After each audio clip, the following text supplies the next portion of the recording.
तो बेटा हम अपना चैप्टर नंबर 3 की रिवीजन शुरू करेंगे। आज हमारे चैप्टर नंबर 3 का नाम है सत्ता के वैकल्पिक केंद्र।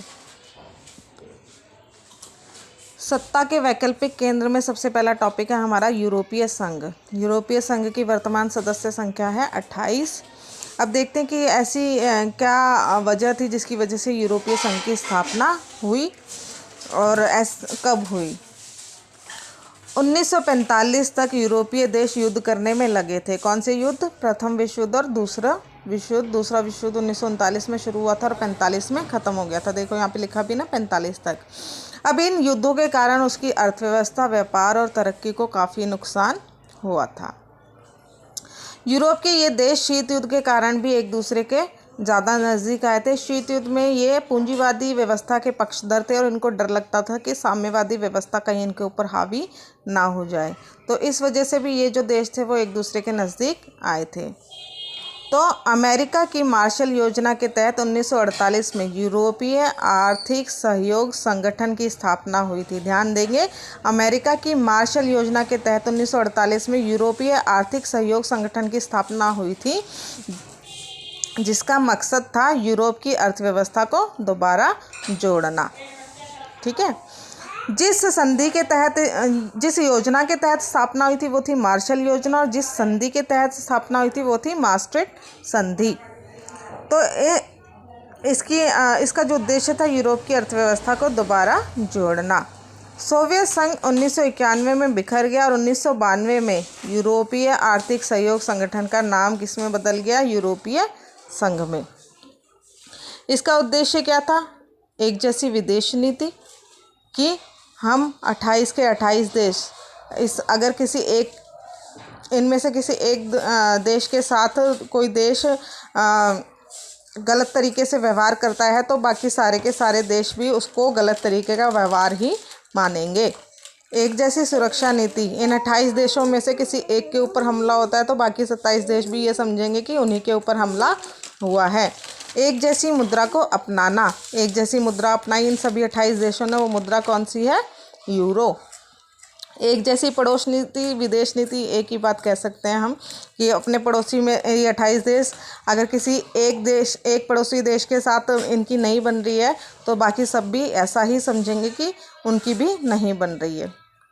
अब देखते हैं कि वर्तमान में ऐसा क्या उन्होंने हासिल किया जिसकी वजह से उसकी स्थापना हुई थी, वो अपने मकसद में कामयाब हो सके या नहीं हो सके। वर्तमान आर्थिक स्थिति कैसी है कि 2005 तक यह संघ दुनिया की सबसे बड़ी अर्थव्यवस्था बन चुका था। कि 2005 में ही इसने अपने आर्थिक लक्ष्य को प्राप्त कर लिया था। विश्व व्यापार में इसकी हिस्सेदारी अमेरिका से 3 गुना ज़्यादा है, यानी कि व्यापारिक तौर पे ये अमेरिका से भी ज़्यादा तेज़ी से आगे बढ़ रहा है। यूरोपीय संघ के 2 मुख्य सदस्य देश ब्रिटेन व फ्रांस सुरक्षा परिषद के स्थायी सदस्य हैं। ये क्वेश्चन आता है बेटा कि यूरोपीय संघ के कौन से 2 मुख्य देश हैं जो सुरक्षा परिषद के स्थायी सदस्य हैं? तो हम क्या आंसर देंगे? ब्रिटेन व फ्रांस। चीन के साथ इन देशों का विवाद हुआ था जिसमें इन्होंने सैनिक शक्ति का प्रयोग ना करके आर्थिक कूटनीति का प्रयोग किया था। आर्थिक कूटनीति का मतलब कि अपने बिजनेस करने के तरीके को इस तरीके से बदल दिया था कि चीन को जो है वो सबक अच्छे से मिल गया था। सैनिक ताकत में यह दूसरी दुनिया की सबसे बड़ी सेना है। अंतरिक्ष विज्ञान, जैसे सुना होगा ना, चांद पे मिशन जा रहा है, मंगल पे मिशन जा रहा है, तो इस तरीके की टेक्नोलॉजी को हम बोलते हैं अंतरिक्ष विज्ञान। अंतरिक्ष विज्ञान और संचार प्रौद्योगिकी यानी कि टेक्नोलॉजी में भी ये दुनिया में दूसरे नंबर पर है। इन्होंने एक संविधान, इन सभी 28 देशों ने एक संविधान बनाने का प्रयास किया था लेकिन जो सफल नहीं रह सका। ठीक है। अब है आसियान।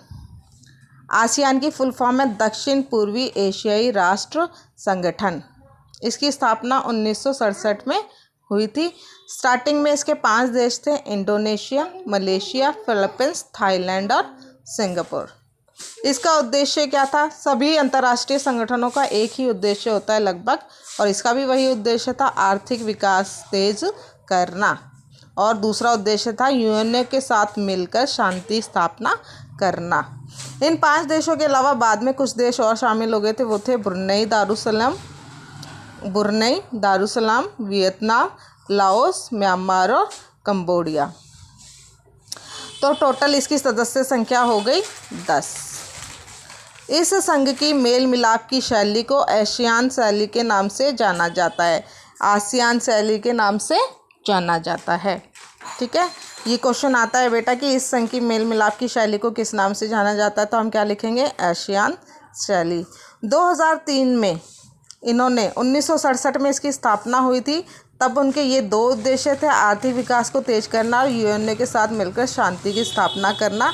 2003 में इन्होंने कुछ नए बिंदुओं को शामिल किया था, जैसे कि सुरक्षा कि ये सारे के सारे 10 देश जो है वो एक जैसी सुरक्षा नीति अपनाएंगे। वही एक के ऊपर आक्रमण होगा तो सभी के ऊपर आक्रमण समझा जाएगा। ठीक है, दूसरा आर्थिक तरक्की कि सारे के सारे देश मिलकर जो है वो अपनी आर्थिक तरक्की के लिए उचित कदम उठाएंगे। सामाजिक सांस्कृतिक समुदाय की स्थापना करना कि हम हमारे समाज में एक रूपता लाने का प्रयास करेंगे, सामाजिक दुश्मनी को हटाने का प्रयास करेंगे। तो मूलतः ये क्या था, एक आर्थिक संगठन था। लगभग जितने भी अंतर्राष्ट्रीय संगठन है वो मूलतः क्या है, आर्थिक संगठन, क्योंकि सबका एक ही लक्ष्य होता है, आर्थिक तरक्की करना। उद्देश्य क्या था आसियान का, आसियान देशों को संपूर्ण क्षेत्र को टैक्स फ्री बना देना कि सारे के सारे ये 10 देश जो हैं वो आपस में टैक्स रहित मोड में व्यापार करेंगे। वस्तुओं और सेवाओं पर कोई भी टैक्स ना तो लेंगे और ना ही देंगे जब ये आपस में व्यापार कर रहे होंगे। भारत ने भी आसियान के 2 सदस्य देश सिंगापुर और थाईलैंड के साथ मुक्त व्यापार समझौता साइन किया। तो ये क्वेश्चन भी आता है कि भारत ने आसियान के कौन से 2 देशों के साथ मुक्त व्यापार समझौता साइन किया, सिंगापुर और थाईलैंड। ठीक है, तो ये हमारा जो है वो यूरोपीय संघ और आसियान कवर हो गया। अब हम करते हैं BRICS.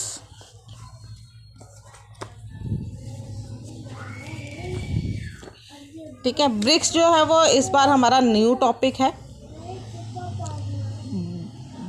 BRICS, B Brazil, are रूस, आई इंडिया, सी चाइना और एस साउथ अफ्रीका।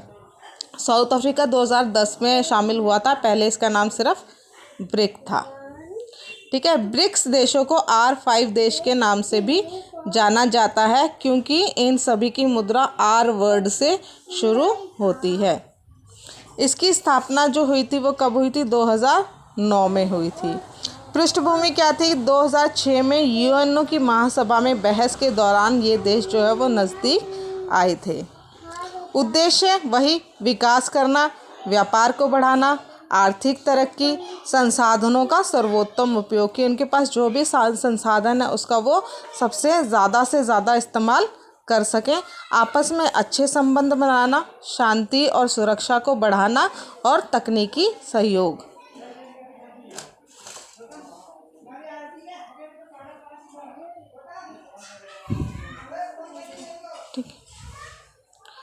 ब्रिक्स व यूरोपीय यूनियन की तुलना भी की जाती है। ब्रिक्स क्या है, सिर्फ आर्थिक विकास के लिए आपस में सहयोग कर रहे हैं, लेकिन यूरोपीय संघ एक राजनीतिक गठबंधन है। ब्रिक्स व्यावसायिक गठबंधन नहीं है कि वो चाहे तो दूसरे देशों के साथ अलग अलग व्यक्तित्व के साथ जो है वो बिजनेस कर सकते हैं, लेकिन यूरोपीय संघ के देश जो है वो यूरोपीय संघ के रूप में ही बिजनेस करेंगे। ब्रिक्स में इंडिया अलग बिजनेस कर सकता है, इंडिया के नाम से चाइना अलग बिजनेस कर सकता है चाइना के नाम से, लेकिन यूरोपीय संघ में सभी के सभी 28 देशों को सिर्फ एक नाम से बिजनेस करना पड़ेगा, यूरोपीय संघ। ठीक है, अब देखते हैं ब्रिक्स देशों की विशेषताएं क्या है। सबसे पहला देश है ब्राज़ील। ब्राज़ील 10वीं सबसे बड़ी अर्थव्यवस्था है दुनिया की। सबसे ज़्यादा यहाँ पे कॉफ़ी, गन्ना, तेल, लोहा खूब होता है। यहाँ पे गरीबी में भी तेज़ी से कमी आई है। कपड़े और लोहे के उद्योग के मामले में यह सबसे आगे है। रूस के पास कच्चा तेल यानी कि पेट्रोल और गैस में CNG, LPG वगैरह का 20% हिस्सा रूस में उत्पादन होता है। यहाँ पे उच्च शिक्षा है और गरीबी कम है। स्टील और एल्युमिनियम के उत्पादन में दुनिया में तीसरे नंबर पर ये आता है। अब है इंडिया। इंडिया में दुनिया की सबसे बड़ी ज़्यादा आबादी है और वो इस मामले में दूसरे नंबर पर आता है। सबसे बड़ा दुनिया का लोकतंत्र इंडिया माना जाता है और बहुत सारे प्राकृतिक संसाधन यहाँ पर उपलब्ध हैं। अब है चीन। चीन सबसे बड़ी आबादी वाला देश है दुनिया का। साइज़ के अकॉर्डिंग देखें तो वो 3rd नंबर पर आता है। हर प्रकार का सामान बनाने में वह सक्षम है, छोटी से छोटी सुई से लेकर बड़े से बड़ा हवाई जहाज़ तक। अब है एस यानी कि साउथ अफ्रीका। साउथ अफ्रीका 23वीं सबसे बड़ी अर्थव्यवस्था है दुनिया की और यहाँ पे खनिज भंडार जो ज़मीन के नीचे मिलता है ना, एल्युमिनियम, लोहा, कच्चा सोना, कच्ची चांदी, हीरे, ये सब यहाँ पे बहुत ज़्यादा मात्रा में पाया जाता है। अब इन्हीं ब्रिक्स से जुड़ा हुआ एक बैंक है जिसका नाम है new development bank. New development bank, इसके जो अध्यक्ष हैं वो हैं केवी कामत।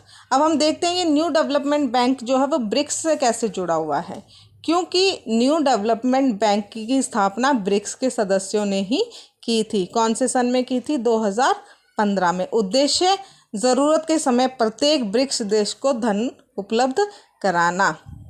न्यू डेवलपमेंट बैंक का मुख्यालय है शंघाई शहर में, जो कहाँ पे है? चीन में।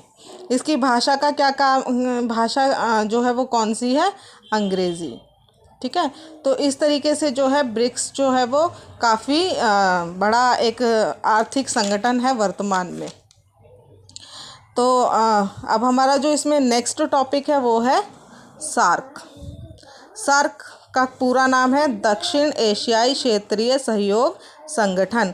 इसका गठन कब हुआ था? 1985 में। इसका मुख्यालय कहाँ है? नेपाल की राजधानी काठमांडू में।